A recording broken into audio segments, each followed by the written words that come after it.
Hello friends, welcome to your channel make physics easier by Mayur Agarwal.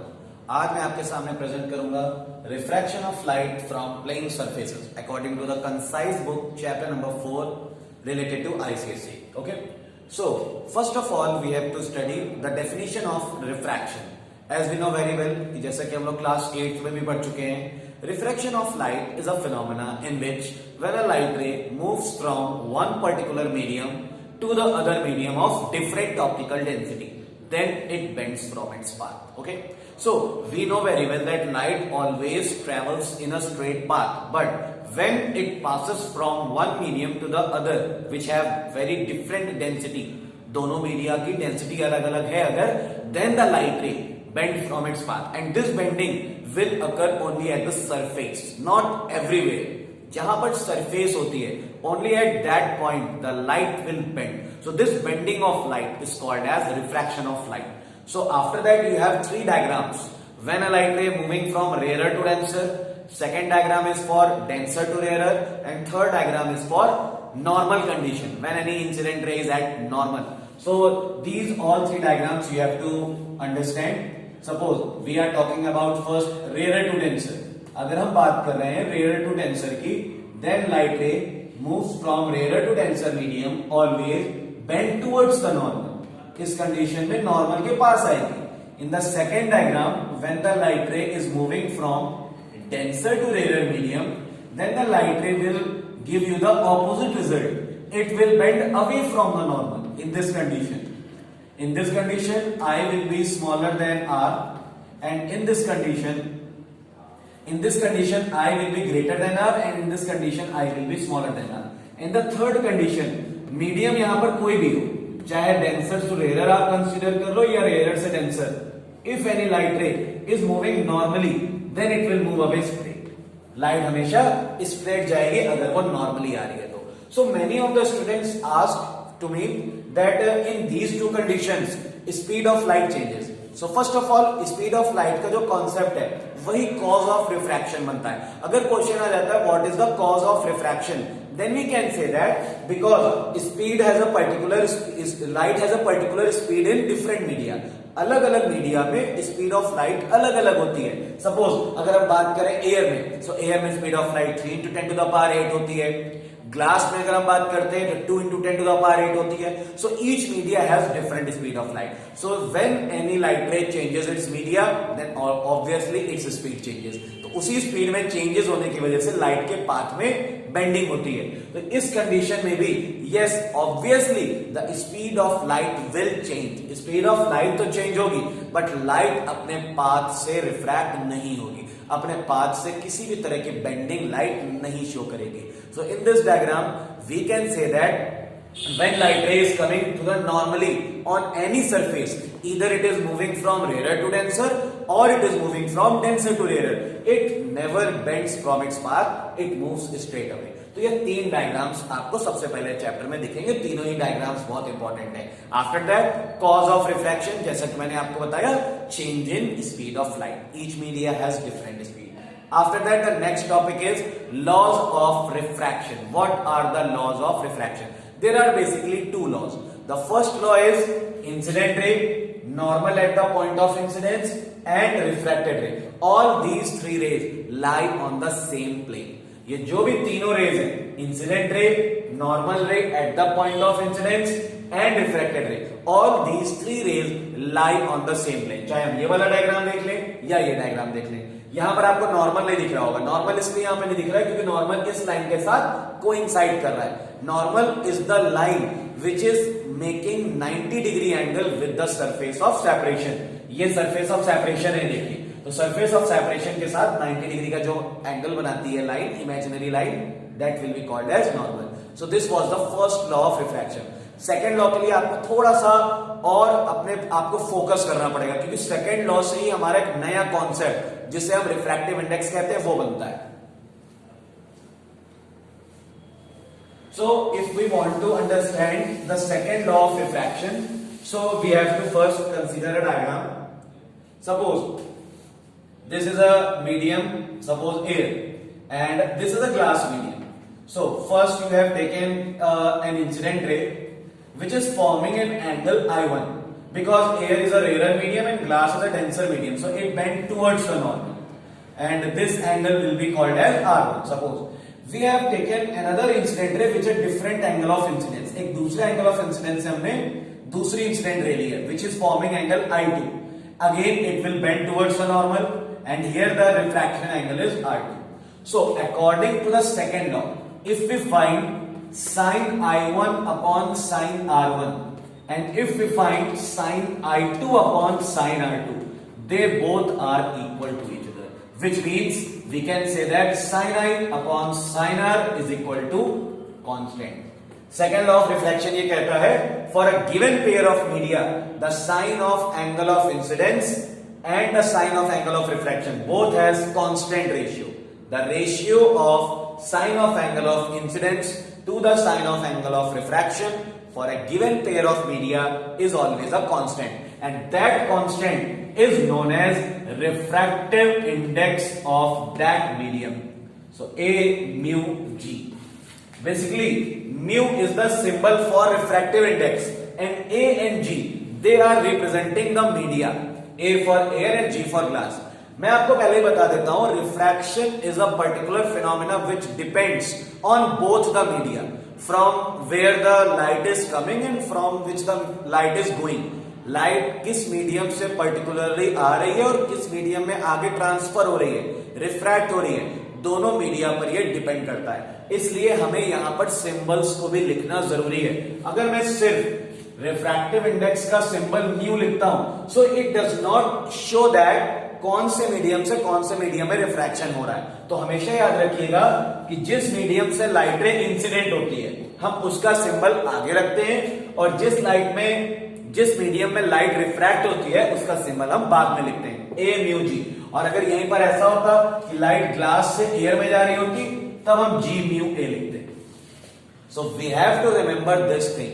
याद रखेंगे हम लोग, जो मीडियम इंसिडेंट रे के लिए होगा उसको हमेशा पहले रिप्रेजेंट किया जाता है, और जिस मीडियम में रिफ्रैक्टेड रे होगी उसके बाद में. तो यहां पर एक चीज मैं आपको और एक्सप्लेन कर देता हूं जिससे कि आपको यह कंफर्म हो जाए कि हम लोग रिफ्रैक्टिव इंडेक्स निकाल कैसे सकते हैं या फिर उसको समझ कैसे सकते हैं. तो उसके लिए सिंपल सा रूल है. अगर आपके सामने ए म्यू जी लिखा है, तो ए म्यू जी का मतलब होता है refractive index of glass with respect to air. ये आपको याद रखना है. ए म्यू जी का मतलब हम ग्लास की रिफ्रैक्टिव इंडेक्स निकाल रहे हैं एयर के रिस्पेक्ट में, और इसका मतलब क्या हुआ हम जानते हैं, air is incident medium, incident medium है एयर, और जो ग्लास है and that is refracted medium. Glass जो होगा वो रिफ्रैक्टेड मीडियम होगा. ये आपको ध्यान रखना है. तो जो मीडियम हमारा बाद में लिखा होता है उसकी रिफ्रैक्टिव इंडेक्स होती है फर्स्ट वाले के रिस्पेक्ट में. मैं आपको बता दूं, 10th क्लास के लेवल पर हमारे लिए जितने भी रिफ्रैक्टिव इंडेक्स पूछे जाएंगे वो सब एयर के ही रिस्पेक्ट में होते हैं. तो कोई अगर आपसे क्वेश्चन करता है what is the refractive index of glass, तो वहां पर आप कंफ्यूज नहीं होंगे कि किस मीडियम के रिस्पेक्ट में.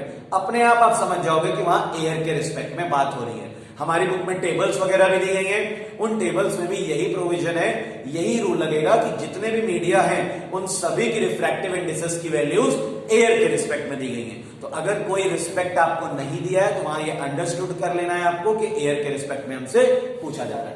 सो this is the concept of refractive index. But we have studied refractive index formula sin I upon sin R, but there is one more formula for the refractive index. Refractive index का एक और formula होता है. Suppose हमें ए mu जी के लिए formula लिखना है, तो फॉर्मूला होता है C upon V, where C is speed of light in air. याद रखिएगा हमेशा बेटा, speed of light in air, and V is the speed of light in glass. जैसा कि यहां पर ए म्यू जी की हम लोग बात कर रहे हैं, जो सिंबल पहले लिखा होगा उस मीडियम में स्पीड ऑफ लाइट आएगी न्यूमरेटर के प्लेस पर, और जो सिंबल बाद में लिखा होगा उसमें स्पीड ऑफ लाइट आएगी डिनोमिनेटर के प्लेस पर.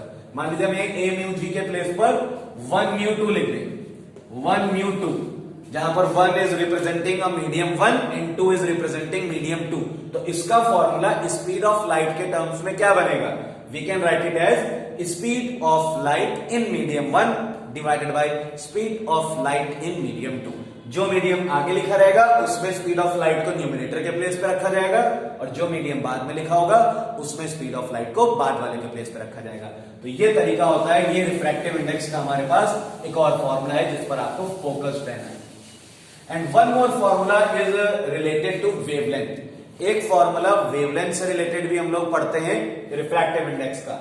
सो a mu g is equal to lambda 2 by lambda 1। ये एक रिफ्रैक्टिव इंडेक्स का फॉर्मूला लैम्डा के टर्म्स में भी है। Lambda means wavelength over here. Lambda 2 का मतलब है कि जो सेकंड मीडियम है जिसमें रिफ्रैक्ट हो रही है लाइट, मतलब ग्लास में। ग्लास में उस पर्टिकुलर लाइट की वेवलेंथ क्या है वो हम रखेंगे न्यूमरेटर में, और लैम्डा 1 मतलब फर्स्ट मीडियम में जो लाइट की वेवलेंथ है वो हम रखेंगे डिनोमिनेटर में। तो यहां पर आप देख रहे हो उल्टा, जो सिंबल पहले है वो आ रहा है डिनोमिनेटर में उसकी वेवलेंथ, और जो सिंबल बाद में है उसमें वेवलेंथ आ रही है न्यूमरेटर के प्लेस पे। तो ये वेवलेंथ के टर्म्स में भी रिलेशन है, इसको भी आपको याद रखना होगा। सो इस तरह हमारे पास वेवलेंथ के 3 फॉर्मूले हो गए basically, sine i upon sine r, second one is c upon v और we can say v1 upon v2 speed of light के टर्म्स में, और देन वेवलेंथ के टर्म्स में। अगला टॉपिक जो हमारे पास आता है refraction of light from plane surfaces में, वो है what are the quantities which change after refraction and what are the quantities which do not change after refraction. So there are basically 3 properties of any light. Light के पास 3 properties होती है, frequency, wavelength and speed. ये 3 quantity होती है, और इन 3 में से frequency of light does not change. Refraction के बाद भी फ्रीक्वेंसी चेंज नहीं होती है, but wavelength and speed both will change. Wavelength और स्पीड दोनों में चेंजेस आएंगे after refraction, but frequency refraction के बाद भी चेंज नहीं होगी। If the reason should be there, then what will you write? You will write that because frequency of any light depends on the source of light, so it does not change. इसीलिए change नहीं हो पाती है क्योंकि ये source पर depend करती है। After that we have a topic, what are the factors on which refractive index depends? Refractive index कौन से फैक्टर पर डिपेंड करती है? तो the first factor which affect refractive index that is optical density. Optical, और मैं तो ये कहूंगा कि सिर्फ ऑप्टिकल डेंसिटी आप मत समझिए, आप ये कहिए the differences between the optical densities of both the media.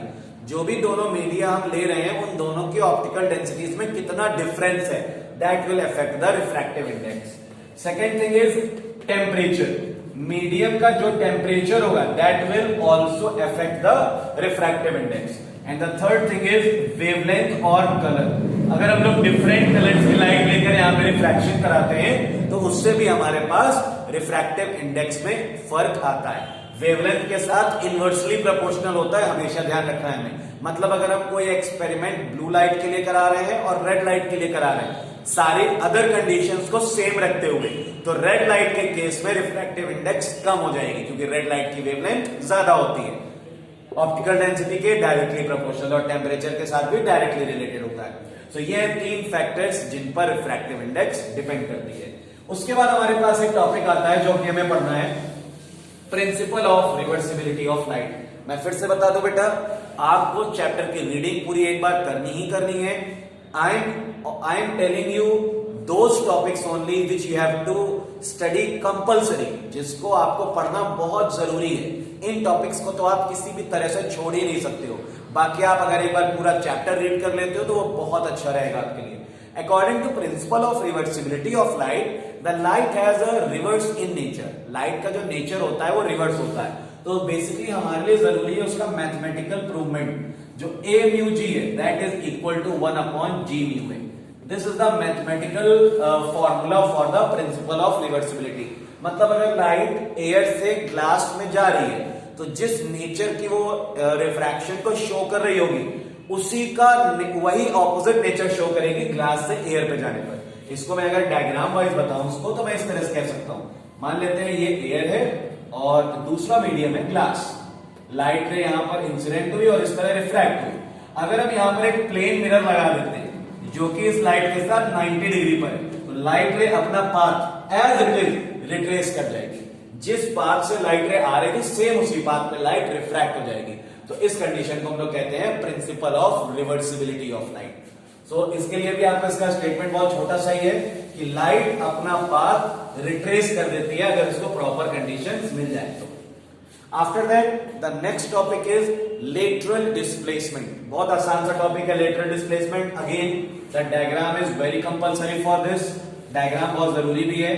ये इंसिडेंट रे आती है फर्स्ट सरफेस पर, एक बार रिफ्रैक्शन यहां पर होगा, अगेन सेकंड सरफेस एक बार रिफ्रैक्शन यहां पर भी होगा। अगर हम ये इंसिडेंट रे को थोड़ा सा आगे बढ़ाते हैं और इमर्जेंट रे, इन दोनों के बीच का ये जो गैप दिख रहा है आपको D, that is called as lateral displacement. The perpendicular distance between the direction of incident ray and emergent ray. Direction of incident ray बोलना इसलिए जरूरी है क्योंकि इंसिडेंट रे का काम यहां के बाद खत्म हो गया है, लेकिन अगर ये ग्लास ब्लॉक यहां पर ना होता तो इंसिडेंट रे इसी तरह से आगे बढ़ती। So we can say that we can define the lateral displacement as the perpendicular distance between direction of incident ray and emergent ray is called as lateral displacement. इसको small d से represent किया जाता है। ये हमारा diagram बन जाता है refraction through a glass block का। यहाँ पर हमें कुछ चीजें जैसे यहाँ पर I1 आपको बताना होगा, यहाँ R1, यहाँ I2 और यहाँ हम लोग E लिख लेते हैं, या R2 भी लिख सकते हैं हम लोग। कुछ लोग यहाँ पे E लिखकर चलते हैं, एंगल ऑफ इमरजेंसी। और यहाँ पर एक खास पैटर्न आपको मिलेगा, ये जो I1 और R2 एंगल है they both are equal to each other. मतलब angle of incidence in a glass block and angle of emergence in a glass block are equal to each other. और इसके पीछे एक रीजन भी है। The reason is the opposite faces of a glass block are parallel to each other. जो opposite faces होती हैं glass block की वो पैरेलल होती है, इस वजह से ये रिलेशन हमारे पास सक्सेसफुली आता है। The next thing is, what are the factors on which lateral displacement depends? Lateral displacement को भी कुछ factors है जो कि affect करते हैं, जिसमें सबसे पहला आता है बेटा thickness of the glass block. Thickness, ये जो हम लोग देख रहे हैं ग्लास ब्लॉक, इसकी ये चीज जो है इसकी thickness कही जाएगी। So इस thickness को हम जितना increase करते जाएंगे ग्लास ब्लॉक में lateral displacement उतना ही increase होता जाएगा। The second factor is refractive index of the material of the medium. ये जो हमने ग्लास ब्लॉक लिया है, ग्लास भी बहुत सारे दूसरे रिफ्रैक्टिव इंडेक्स के आते हैं। ग्लास भी सिर्फ एक नेचर का नहीं होता है, फ्लिंट ग्लास होता है, क्राउन ग्लास होता है, बहुत सारे अलग अलग नेचर के अलग अलग रिफ्रैक्टिव इंडेक्सेस के ग्लास होते हैं। तो जिसकी रिफ्रैक्टिव इंडेक्स जितनी ज्यादा होगी वहां पर लैटरल डिस्प्लेसमेंट उतना ही ज्यादा होगा। और तीसरा फैक्टर आता है वेवलेंथ। वेवलेंथ के साथ, जैसा कि मैंने अभी आपको रिफ्रैक्टिव इंडेक्स पर इफेक्ट बताया था, इनवर्सली रिलेशन। अगर हम रेड लाइट के लिए लैटरल डिस्प्लेसमेंट की बात करें और वॉयलेट लाइट के लिए, तो वॉयलेट लाइट के लिए लैटरल डिस्प्लेसमेंट ज्यादा आएगा क्योंकि उसकी वेवलेंथ कम होगी। तो ये तीन फैक्टर्स हैं जिन पर लैटरल डिस्प्लेसमेंट डिपेंड करता है। The last topic which has excluded from the reduced syllabus, एक जो लास्ट टॉपिक हमारे पास बचा है वो हमारे लिए आ नहीं रहा है इस बार, जो कि है multiple images formed by a thick glass mirror. किसी भी थिक ग्लास मिरर से जो मल्टीपल इमेजेस बनती हैं उन्हें हमें इस बार नहीं पढ़ना है। तो ये आपका फर्स्ट चैप्टर, जो चैप्टर 4 का फर्स्ट पार्ट है, वो फिनिश हो गया है। और मैं आज के ही वीडियो में आपको इसका सेकंड पार्ट भी एक्सप्लेन कर दे रहा हूं because it is very small. Refraction of light from prism. अब हम लोग यहां पर पढ़ने जा रहे हैं प्रिज्म के बारे में। तो सबसे पहले आपको प्रिज्म के बारे में इंट्रोडक्शन होना जरूरी है। Prism is a transparent material medium which is made up from glass. It has 2 triangular faces and 3 rectangular faces.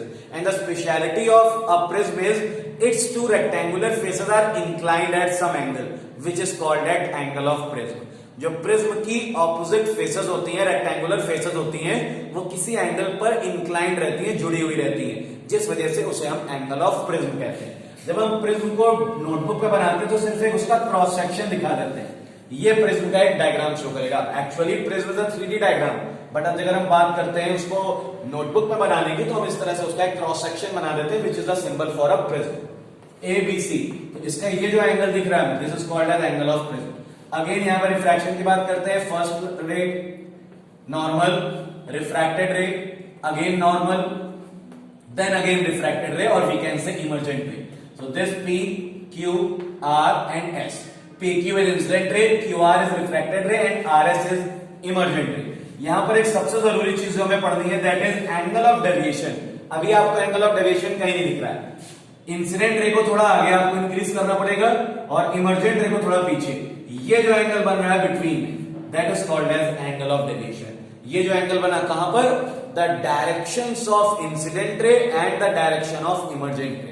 The angle formed between the directions of incident ray and emergent ray is called as angle of deviation. Incident ray और emergent रे की directions के बीच में जो angle बनता है उसे हम कहते हैं angle of deviation. It is represented by this symbol. So ये डायग्राम बहुत इंपॉर्टेंट है आपके लिए। आपकी बुक में कंसाइजली बहुत बड़ी सी एक प्रूविंग दी गई है, उस प्रूविंग को पढ़ने का कोई मतलब नहीं है, वो आपके लिए कोई खास इंपॉर्टेंट नहीं है। मैं फिर से कहूंगा, अगर आपकी इच्छा है पढ़ने की तो आप पढ़ सकते हो उसे, बट बोर्ड प्रिपरेशन के लिए वो आपके लिए किसी भी तरह से इंपॉर्टेंट नहीं है। Okay, so one more topic left in this part is factors affecting the angle of deviation. Angle of deviation को कौन कौन से फैक्टर अफेक्ट करते हैं? पहला आता है एंगल ऑफ इंसिडेंस। वैसे तो हम लोग फिजिक्स में जितने भी फैक्टर्स पढ़ते हैं या तो वो गिवन क्वांटिटी के साथ डायरेक्टली प्रोपोर्शनल होते हैं या वो इनवर्सली प्रोपोर्शनल होते हैं, लेकिन ये जो फैक्टर मैंने आपके सामने लिखा है एंगल ऑफ इंसिडेंस, ये ना तो पूरी तरह से डायरेक्टली प्रोपोर्शनल होता है एंगल ऑफ डेविएशन के, और ना ही पूरी तरह से इनवर्सली प्रोपोर्शनल। कुछ देर तक इसके लिए बहुत इंपॉर्टेंट ग्राफ है ये आई डेल्टा ग्राफ। आई को हम लोग यहां रिप्रेजेंट कर रहे हैं, डेल्टा को हम लोग यहां रिप्रेजेंट कर लेते हैं और आई को यहां रिप्रेजेंट करते हैं, तो हमें इस तरह का ग्राफ मिलता है। इस तरह के ग्राफ से हमारा मतलब क्या है कि स्टार्टिंग में हम देख रहे हैं जैसे जैसे एंगल ऑफ इंसिडेंस इंक्रीज हो रहा है, ग्राफ नीचे आ रहा है, मतलब एंगल ऑफ डेविएशन कम हो रहा है। फिर एक मिनिमम वैल्यू तक पहुंचने के बाद इसे कहते हैं हम delta M, minimum angle of deviation. एक मिनिमम वैल्यू तक पहुंचने के बाद फिर और इंक्रीमेंट अगर होता है एंगल ऑफ इंसिडेंस में तो ये ग्राफ ऊपर जाने लग रहा है, मतलब एंगल ऑफ डेविएशन बढ़ने लग रहा है। तो दोनों ही पॉइंट्स हैं। Initially the angle of deviation starts decreasing और increasing the angle of incidence, but after attaining a minimum value which is particular for a given prism, it increase after increasing the angle of incidence. तो angle of incidence के साथ दोनों बातें हैं। Second factor जो होता है बेटा, that is refractive index of the material of the medium. जितनी ज्यादा रिफ्रैक्टिव इंडेक्स होगी उतना ज्यादा एंगल ऑफ इंसिडेंस होगा। Third is angle of prism, जो कि अभी हम लोगों ने डिस्कस किया था। एंगल ऑफ प्रिज्म के साथ भी इसका डायरेक्टली रिलेशन होता है, जितना ज्यादा एंगल ऑफ प्रिज्म होगा उतना ही ज्यादा एंगल ऑफ डेविएशन होगा। And the last thing is wavelength. Wavelength के साथ इसका रिलेशन जो होता है वो इनवर्सली प्रोपोर्शनल होता है। वेवलेंथ को हम जितना ज्यादा कर देंगे एंगल ऑफ डेविएशन उतना ही कम हो जाएगा, वेवलेंथ जितनी कम रहेगी एंगल ऑफ डेविएशन उतना ही ज्यादा रहेगा। तो ये था हमारा सेकंड पार्ट। सेकंड पार्ट में आपको बस दो टॉपिक्स ये पढ़ने हैं, एक तो रिफ्रैक्शन थ्रू अ प्रिज्म का डायग्राम और दूसरा एंगल ऑफ डेविएशन को अफेक्ट करने वाले फैक्टर्स। सो ये था आज का वीडियो। आज के वीडियो में मैंने आपको चैप्टर 4 का फर्स्ट और सेकंड पार्ट डिस्कस कर लिया है। इसके दो पार्ट्स और बचेंगे जो कि मैं अगले वीडियो में डिस्कस करूंगा आपसे। Thank you for watching the video. If you have not subscribed yet, subscribe it also बेटा and share between your friends. Thank you.